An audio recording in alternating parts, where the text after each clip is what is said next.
I spilled coffee on his expensive suit that morning. 3 years later, I'm wearing a diamond ring worth more than my yearly salary. But our story isn't about wealth. It's about how an ordinary Tuesday changed everything when the city's most eligible bachelor walked into my cafe. Hey there, I'm Sophia. Before I tell you how my life changed forever, let me paint you a picture of who I was just 3 years ago. Every morning at 5 a.m., my alarm would blare through my tiny studio apartment, the kind where the kitchen sink is practically touching the bed. I'd drag myself up, splash cold water on my face, and pull my hair into a messy bun before throwing on my faded blue uniform with the coffee stain that never quite came out. By 6 a.m., I'd be at Daisy's cafe, tying my apron and brewing the first pot of coffee as the sun peeked through the windows. It wasn't glamorous, but it paid the bills, most of them anyway. Between shifts at the cafe and evening classes at community college, I was barely staying afloat. My biggest splurge was the occasional paperback novel from the second-hand bookstore down the street, where I'd lose myself in stories far more exciting than my own. My life followed the same rhythm day after day. Monday through Saturday at the cafe, Sundays doing laundry, and meal prepping sad Tupperware lunches for the week ahead. Occasionally, my roommate Jamie would drag me to a bar or a house party where I'd nurse the same drink all night while checking the time, calculating how many hours of sleep I could still get before my next shift. Dating, that was a luxury I couldn't afford, not in time, energy, or emotional bandwidth. The last relationship I'd had ended when he called me boringly predictable and going nowhere. Maybe he was right. Don't get me wrong, I wasn't miserable. I had my small joys, the elderly couple who came in every Tuesday and tipped generously, the satisfaction of perfecting my latte art, the playlist I'd carefully curated for my morning walks to work. I had dreams too, even if they were modest. Someday, I'd finish my business degree. Someday, I'd have enough saved for a security deposit on a better apartment. Someday, things would get easier. That's what I told myself anyway. As for love, those fairy tales about ordinary girls finding their princes, I'd roll my eyes whenever they came on TV. In real life, princes don't wander into small-town cafes looking for love. In real life, the waitress stays a waitress, and happily ever afters are for people born into different circumstances than mine. My own parents' marriage had crumbled under the weight of financial stress and broken dreams. Why would mine be any different? Be practical, Sophia, my mother always said after the divorce. Find someone stable who works hard like you do. Love doesn't pay the electric bill. So I buried those girlhood fantasies of sweep-you-off-your-feet romance alongside my childhood stuffed animals and focused on survival. That Tuesday morning was like any other. Or so I thought. The cafe was busy with the usual pre-work crowd, the espresso machine was acting up again, and I had precisely $14 in my checking account until payday. Little did I know that in just a few minutes, the door would swing open, and the man who would completely rewrite my life story would walk in. Stay with me as I reveal how an everyday moment transformed into an extraordinary love story, and how your unexpected love might be waiting just around the corner, even when you've stopped looking for it. Daisy's cafe wasn't much to look at from the outside, just a weathered blue awning and a chalkboard sign with the day's specials. But inside, it was a warm haven of mismatched furniture, local artwork, and the rich aroma of freshly ground coffee beans. I knew every crack in the vintage countertop, every squeaky floorboard, every regular customer's order by heart. That familiarity was comforting in a world where I had so little control. It was a Tuesday morning in October, unusually busy, with a line stretching to the door. I was running on autopilot, taking orders, making change, calling out names. Grande Americano for Mike, vanilla latte for Sarah. The bell above the door jingled continuously as people rushed in for their caffeine fix before work. I barely looked up anymore, just registered the next customer with a practiced smile. Then he walked in. Later, I'd learn his name was Ethan Miller, but in that moment, he was just the tall guy in the charcoal suit that probably cost more than my rent. He stood out immediately, not just because of his clothes or his confident stride, but because he seemed completely unhurried despite the morning chaos. He checked his watch, then pulled out his phone while waiting his turn. I remember noticing his hands, strong but elegant, with a simple silver watch that gleamed under our cafe lights. When he reached the counter, he looked up from his phone and smiled. That's when I first saw his eyes, deep brown with tiny flecks of gold that caught the light. "Good morning," he said, and even his voice was different, warm and resonant, making those simple words sound meaningful. "Morning," I replied, pen poised over my notepad. "What can I get for you?" "What would you recommend?" he asked, studying the menu above my head. It caught me off guard. Most people knew exactly what they wanted or impatiently asked for, just a coffee. I faltered for a second, then found myself genuinely considering his question. "Our house blend is good, but if you're feeling adventurous, I just made a fresh batch of the Ethiopian roast. It's got these amazing notes of blueberry that come through when—" I stopped myself, feeling my cheeks warm.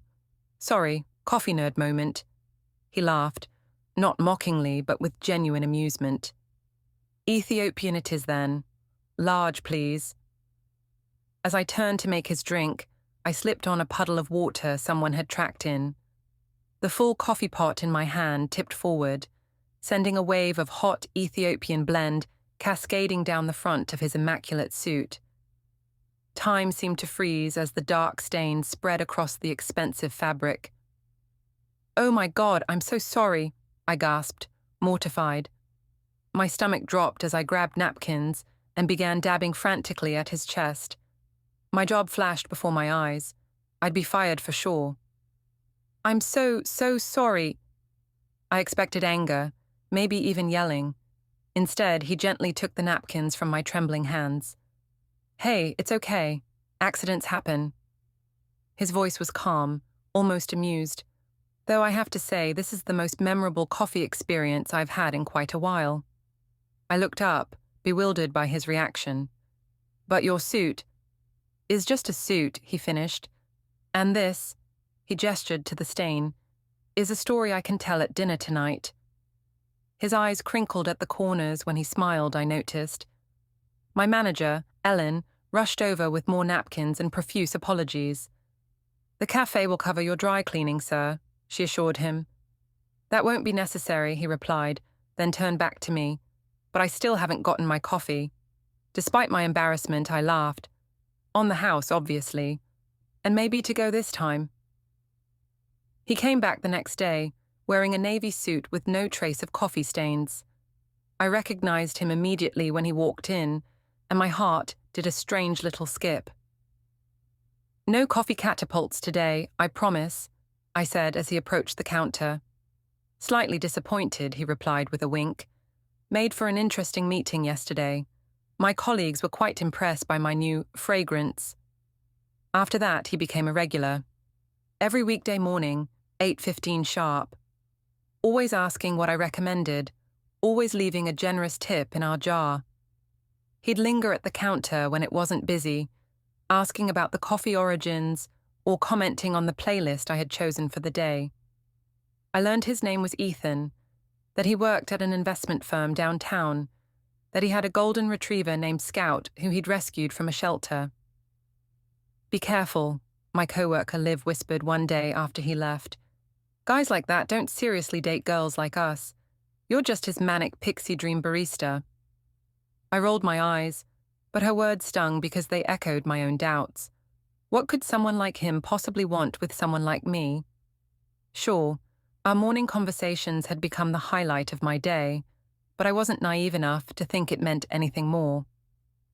Until the morning he asked for his usual coffee, and your number if you're willing to share it. My heart nearly stopped. "I'd like to talk about coffee somewhere that isn't quite so rushed," he added, a hint of nervousness breaking through his usual confidence. That's how it began, not with a grand gesture or love at first sight, but with spilled coffee, daily conversations, and a simple request that would change everything. I stared at my closet in despair the night of our first date, piles of rejected outfits mounting on my bed. Nothing seemed right. Everything I owned suddenly looked worn, cheap, or hopelessly casual. After trying on the same black dress for the third time, I called Jamie in a panic. "He's taking me to Aurelia," I said, naming one of the most exclusive restaurants downtown. "I've never even walked past that place. What am I supposed to wear? What if I use the wrong fork? What if—" "Sophia," Jamie cut in. "He asked you out because he likes you. Coffee spilling, paperback reading, early rising you. Not some polished socialite version he could have found anywhere in his world." I took a deep breath, finally settling on a simple navy dress I'd bought for a cousin's wedding 2 years ago. Nothing special, but it was the best I had. As I applied mascara with slightly trembling hands, I gave myself a stern talk in the mirror. "One dinner. Just be yourself. If it's awkward, you never have to see him outside the cafe again." When Ethan picked me up in his sleek car, I braced myself for the moment he'd see my apartment building, with its peeling paint and broken security gate. But if he was judging, he didn't show it. Instead, he smiled broadly when I opened the door, his eyes taking me in with such genuine appreciation that my nerves quieted a little. "You look beautiful," he said simply, and somehow I believed him. At the restaurant, the maitre d' greeted Ethan by name, leading us to a quiet corner table with a view of the city lights. I concentrated on following her exact path, terrified of knocking over some priceless decoration. The other diners were dressed impeccably, women draped in designer clothes and subtle jewelry that I knew instinctively cost more than my annual salary. "So this is how the other half lives," I murmured, only half joking, as I unfolded a napkin that felt too nice to actually use. Ethan looked around as if seeing the place for the first time. "It's a bit much, isn't it? We can go somewhere else if you'd prefer." The sincerity in his offer surprised me. "No, it's impressive. I've just never been anywhere like this." "Well, full disclosure," he leaned in conspirationally. "I'm actually much more at home at the burger place around the corner from my apartment, but I wanted to impress you." That made me laugh, easing the tightness in my chest. Consider me impressed. But next time, burgers would be fine. His eyes lit up. "Next time. I haven't scared you off yet." As we talked over dinner, I kept waiting for the moment when our differences would create an unbridgeable gap. It never came. Instead, I discovered that despite our contrasting backgrounds, we shared so much. We both lost ourselves in books, preferred rainy days to sunny ones, and believed that breakfast foods were acceptable at any hour. He told me about growing up with the weight of family expectations, how he'd nearly abandoned his business career to become a photographer, and how his dog Scout had saved him from becoming a complete workaholic. "Your turn," he said after sharing a story about his disastrous first internship. "Tell me something most people don't know about you." I hesitated, then decided to be honest. "I write poetry, terrible, sappy poetry that nobody ever sees." His face lit up. "Will you show me sometime?" "Absolutely not," I laughed, but felt a warm glow at his interest. That first date stretched from dinner to a walk along the riverfront, to coffee at an all-night diner where we sat talking until the sky began to lighten. When he finally drove me home as dawn broke, I realized with a start that I had to be at work in 2 hours. I didn't care. "I haven't stayed up all night talking to someone since college," Ethan said, walking me to my door. "I forgot how good it feels." When he kissed me goodnight, or rather good morning, it was soft and brief, but it sent electricity through my entire body. As I watched him drive away, I knew I was in dangerous territory. This wasn't just attraction. This was the beginning of something that could break my heart spectacularly. Over the following weeks, Ethan's world gradually opened to me. He took me to art galleries where he knew the artists personally, restaurants where chefs came out to greet him, and parties in apartments with breathtaking views and people with familiar faces from magazines and news sites. I met his friends, some warm and welcoming, others eyeing me with thinly veiled curiosity, or, occasionally, disdain. "So you're the famous barista," one woman said at a cocktail party, her smile not reaching her eyes. How refreshing for Ethan to date someone so authentic. I felt Ethan stiffen beside me, but before he could speak, I smiled back. Yes, it must be nice for him to meet someone who can actually make a decent cup of coffee, rather than just ordering one. Later that night, we had our first fight, not about the party or his friends, but about the way he'd slipped the host his credit card to cover my portion of a charity donation. "I don't need you to pay for me," I said, hurt and embarrassed as we drove home. "I can take care of myself." "I know you can," he replied, frustrated. "But the minimum donation was $500, Sophia. I was trying to help. By reminding everyone that I don't belong in your world, that I need to be subsidized to participate." The car filled with tense silence before he pulled over, turning to face me fully. "Is that what you think? That I'm embarrassed by you? That I think you don't belong?" "Don't you?" I challenged, old insecurities bubbling up. "Your friends clearly do."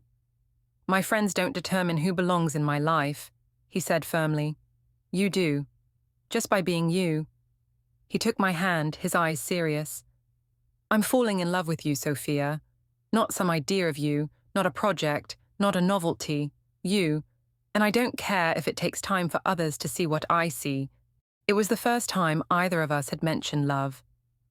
I sat there, stunned by his words and by the realization that I was falling just as hard for him. "I'm scared," I admitted quietly. "This doesn't happen to people like me."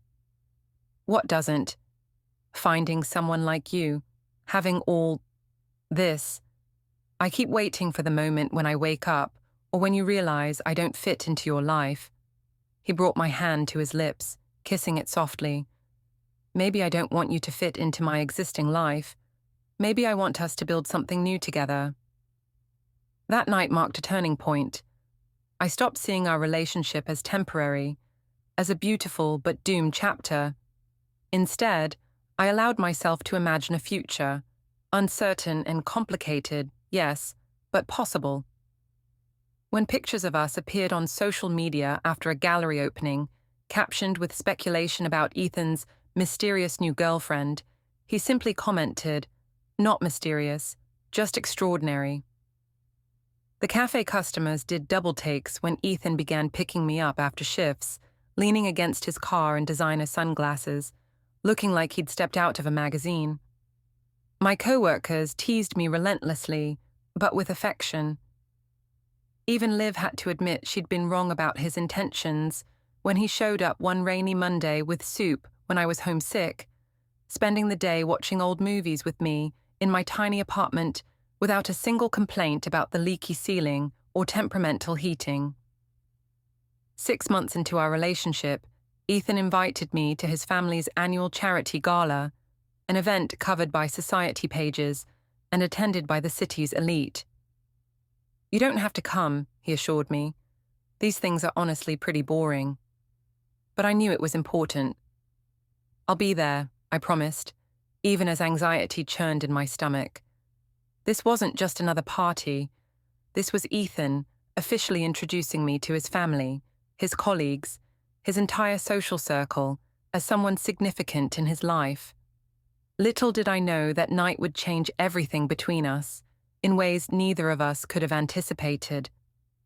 The night of the charity gala remains etched in my memory, not just because of the opulence of the ballroom with its crystal chandeliers and floral arrangements that cost more than my car, but because it was the night I truly understood what it meant to be part of Ethan's world. I'd spent 2 weeks' pay on a simple black dress that I hoped would blend in. Jamie had helped me style my hair in an elegant updo, and I'd practiced walking in heels until my feet were blistered. When Ethan picked me up, his appreciative gaze made all the effort worth it. "You look incredible," he whispered, kissing me softly, careful not to smudge my carefully applied lipstick. Everything was going fine until I met his mother. Caroline Miller was exactly as I had imagined her, poised, elegant, with the same warm brown eyes as Ethan, but none of his warmth. "So, you're the girl who spilled coffee on my son," she said, after Ethan introduced us. Her smile was perfunctory, her gaze evaluating. "Mom," Ethan warned quietly. "It's a charming story," she continued as if he hadn't spoken, "though I imagine you've had your fill of serving coffee by now. Ethan mentioned you're in school. What are your plans after graduation?" The question was innocent enough, but her tone made it clear she expected my answer to fall short of her standards. I swallowed hard, determined not to be intimidated. "I'm studying business management," I replied. "I've always dreamed of opening my own cafe someday." Her eyebrows arched slightly. "How nice. Small businesses are the backbone of the economy, after all." As she glided away to greet other guests, I felt Ethan's hand tighten around mine. "I'm sorry about that," he said. "She'll come around." But Caroline Miller was the least of my problems that night. As we mingled, I overheard whispers. "She's just after his money. Another gold digger. It won't last. He'll get bored playing savior." Each comment was a tiny dagger, but I kept my smile fixed, determined not to give anyone the satisfaction of seeing me falter. During dinner, I was seated next to Ethan's father, a formidable man whose success had built the foundation of Ethan's privileged life. Unlike his wife, Robert Miller was direct. "You seem like a decent young woman," he said while cutting into his steak, "but I have to wonder what your intentions are with my son." "Dad," Ethan started, but I placed my hand on his arm. "It's okay," I said, then turned to his father. "My intention is to love him for who he is, not what he has. I didn't choose to fall in love with Ethan because of his last name or his bank account. I fell in love with him because he sees me, really sees me, and still thinks I'm worth his time." Robert Miller studied me for a long moment before nodding once. "Fair enough." The real crisis came the next morning when photos from the gala appeared online, along with an article speculating about the waitress who captured Ethan Miller's heart and questioning whether I was the real deal or just a publicity stunt. Someone had dug up my social media accounts, posting old photos of me at college parties and quoting out-of-context captions to paint me as a party girl who had strategically positioned herself to meet Ethan. My phone exploded with notifications. Coworkers sent screenshots. Even my mother called, concerned about what she'd read. I felt sick, violated, as if the small life I'd built had been ransacked and its contents scattered for public amusement. When Ethan came over, his face tight with anger, I was already halfway through packing an overnight bag. "I need space," I told him, unable to meet his eyes. "This is too much." "Sophia, please," he said, his voice breaking. "Don't let them win. This will blow over." "Will it? Or is this just the beginning?" I finally looked at him, tears streaming down my face. "I'm not cut out for this, Ethan. I can't live under a microscope. I can't have strangers analyzing whether I'm good enough for you." "Then we'll get away," he said immediately. "Just for a while. Somewhere nobody knows us." 2 days later, we were in a small coastal town 3 hours away, staying in a cabin by the beach. No internet, no social media, just us. For a week, we walked on the shore, cooked simple meals, and talked, really talked, about what we wanted and whether we could make it work. "I can't change who my family is," Ethan said one night as we sat on the porch watching the waves. "And I won't apologize for the opportunities I've had. But I need you to know that none of it means anything if I can't share my life with someone who keeps me grounded in what's real." "And I can't pretend that our differences don't exist," I replied, "or that they don't scare me. But I'm tired of letting fear make my decisions." That week by the ocean didn't solve everything, but it clarified what mattered. When we returned, I made changes on my terms. I reduced my hours at the cafe to focus on finishing my degree sooner. I stood my ground with Caroline when she made subtle jabs about my background. And most importantly, I stopped apologizing for taking up space in Ethan's world. The real turning point came 3 months later. I'd been developing a business plan for my dream cafe as part of my final project. When I tentatively showed it to Ethan, expecting polite interest, he instead spent hours asking thoughtful questions about my vision. The next day, he took me to an empty storefront in a charming neighborhood. "It's for lease," he said simply. "And before you say anything, this isn't me trying to rush your timeline or take over your dream. This is me believing in you." I walked through the space, high ceilings, big windows, hardwood floors that needed refinishing but had perfect character. It was everything I'd described in my business plan. "I can't afford this," I said quietly, even as I imagined where the espresso bar would go, how the morning light would fill the space. "Not yet," Ethan agreed, "but in a year, when you finish your degree, with the right investors, you could." "Investors like you?" I asked, suspicious. He shook his head. "Investors like my father, actually. He read your business plan. Don't be mad, I asked first. And he thinks it's solid. He knows people who would be interested in backing a new concept cafe. No strings, no family involvement beyond the initial introduction. This would be all you, Sophia." I didn't know whether to laugh or cry. "Your father hates me." "My father respects you," Ethan corrected. "After that gala dinner, he told me you had more backbone than half his executive team. And my mother—" He hesitated. "Well, she's coming around, slowly." We didn't sign the lease that day. It wasn't the right time, and I needed to do this my way. But standing in that empty space, I glimpsed a future where I didn't have to choose between my dreams and our relationship. 6 months later, Ethan and I faced our biggest challenge yet. He was offered a position overseeing his company's expansion in Europe, a career-defining opportunity that would mean moving to London for at least 2 years. He turned it down without even discussing it with me. When I found out through a casual comment from one of his colleagues, I was furious. "You can't make these decisions for us," I told him during the most heated argument of our relationship. "You can't protect me from choices that affect both our lives." "I didn't want to put that pressure on you," he said, frustrated. "You're just getting your business off the ground. I'm not going to ask you to abandon everything you've worked for." "That should be my choice to make," I fired back. "Do you think I'm so selfish that I wouldn't consider your dreams too? That I wouldn't want to find a compromise?" We went to bed angry that night, a first for us.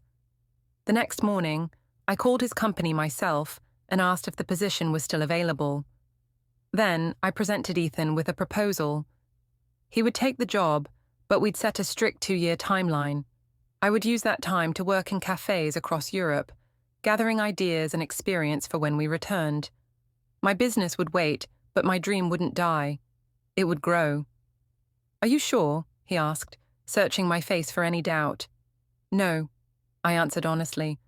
"I'm terrified, but that's how I know it's right. All the best things in my life have scared me at first, including you." That decision changed both of us. Ethan learned that loving me didn't mean sheltering me from difficult choices. I learned that adapting my dreams didn't mean abandoning them. Together, we discovered that our relationship was strongest when we faced challenges as true partners. We spent 18 months in London, then 6 in Paris. I worked in small, independent cafes, learning the business from the inside out. Ethan thrived in his role, but maintained boundaries I'd never seen him set before. We created a life that honored both our ambitions and our need for each other. And somewhere along the way, without the pressures of his family or the scrutiny of social circles, or even my own insecurities, we simply became us. Not the waitress and the wealthy businessman, not the unlikely couple from different worlds, just Sophia and Ethan, building something real together. We returned to the States on a crisp autumn day, almost 3 years after that first coffee spill. The city looked both familiar and strange, like a beloved book you haven't read in years. As our taxi drove through downtown, I spotted Daisy's Cafe, still standing with its faded blue awning. "Can we stop for a minute?" I asked Ethan. Ellen still managed the place, and she screamed when I walked in, rushing from behind the counter to envelop me in a hug that smelled of coffee and cinnamon. "Look at you," she exclaimed, holding me at arm's length. "European life agrees with you." "It's good to be back," I said, meaning it. The cafe was exactly as I remembered. The same scratched countertops, the same creaky floorboards, the same playlist I'd created years ago, still softly playing in the background. "Your old apron's still here if you ever want to shift," Ellen joked, but her eyes were serious. "Though I hear you've got bigger plans now." I glanced at Ethan, who was chatting with a barista I didn't recognize. "We'll see. One step at a time." That first week back was a whirlwind. We moved into a new apartment, bigger than my old studio but modest by Ethan's family's standards, a compromise we'd agreed on. I had meetings with potential investors for my cafe concept, now refined by my experiences abroad. Ethan settled into a new role at his company's headquarters, one that would keep him firmly planted in one city. And through it all, there was the sense of coming full circle while simultaneously stepping into something entirely new.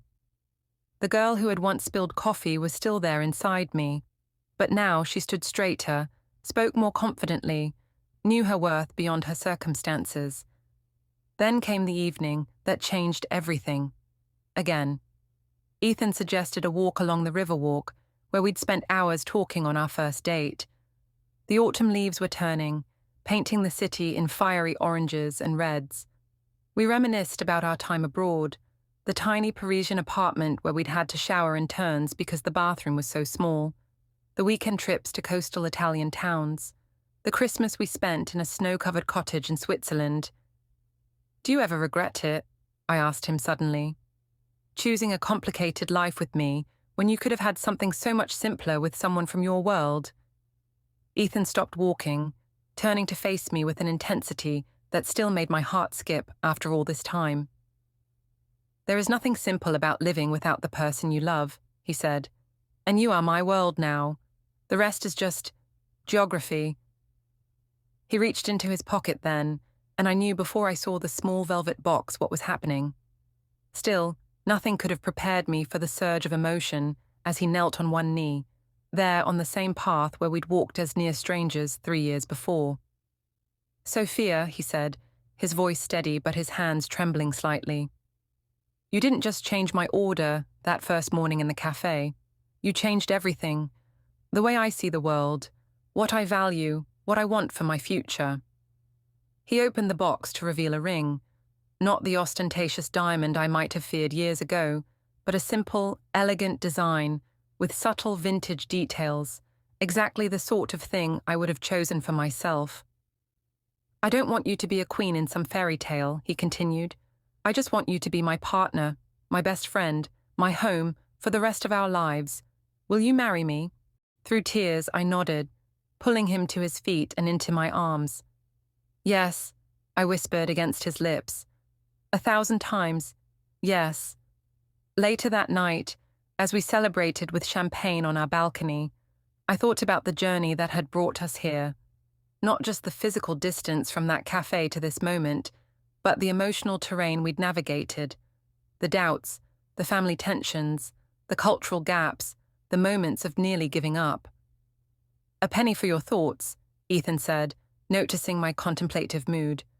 I smiled, holding up my glass. "I'm thinking about perspective. 3 years ago, I thought success meant having enough money to fix my car without going into debt. I thought love was a luxury I couldn't afford. I thought dreams were things you kept small and manageable. And now," he prompted, "now I know that success is having the courage to grow beyond your own limitations. Love isn't a luxury. It's the foundation everything else is built on. And dreams?" I looked at him, at the ring catching the moonlight on my finger. "Dreams can expand to fit any space you give them." 2 weeks after our engagement, I signed the lease on my cafe space, not the one Ethan had shown me years ago, but a corner location with huge windows and a small courtyard, perfect for the vision I'd refined during our time in Europe. His father was one of my investors, but on strictly business terms, with a contract that protected my controlling interest and creative direction. The day before the grand opening, Ethan and I stood alone in the nearly finished space. The espresso machine gleamed, the handcrafted tables were arranged just so, and the menu board displayed carefully selected coffee origins and house specialties. "What do you think?" I asked, suddenly nervous after months of confident decision-making. Ethan took in the space slowly, noting all the details that represented pieces of our journey. The blue accent wall, the same shade as Daisy's old awning, the vintage coffee grinders I'd collected from markets across Europe, the small bookshelf stocked with paperbacks for customers to borrow. "I think," he said finally, "that this is just the beginning of your story." And he was right. The cafe flourished, eventually expanding to 3 locations across the city. Ethan and I married in a ceremony that blended our worlds, elegant but intimate, with both Ellen from the cafe and Ethan's mother helping me get ready. Caroline Miller, to everyone's surprise, including my own, had become, if not warm, then at least genuinely respectful, especially after seeing the success I'd built independently. We've been married 2 years now, and not every day is perfect. We still navigate the complexities of our different backgrounds. There are still society events where I feel momentarily out of place, still family dinners where an offhand comment reveals the gulf of experience between us. But those moments no longer shake me, because what I've learned, what our story has taught me, is that love doesn't erase differences. It doesn't need to. Real love creates a space where differences can exist without dividing. It builds bridges across gaps that once seemed uncrossable. It transforms your world and my world into our world, piece by piece, day by day. So that's how I went from being a cafe waitress to, well, not actually a queen, despite what the title of this video suggests. Something better, something real. A woman who owns her story, who loves deeply, who builds things with her own hands and heart. A woman who no longer believes that fairy tales are just for other people. Your love story might not look like mine, but it's waiting to be written. Don't let fear or doubts stop you from opening your heart to unexpected possibilities. Remember that the most beautiful beginnings sometimes look like accidents, like coffee spilled on an expensive suit on an ordinary Tuesday morning. Thank you for listening to my story. If it touched you in any way, please like and subscribe for more real-life journeys that prove sometimes reality is more magical than any fairy tale we could imagine. And share in the comments your own unexpected love story, or what you're hoping to find. Because every story matters, especially the ones we haven't finished writing yet.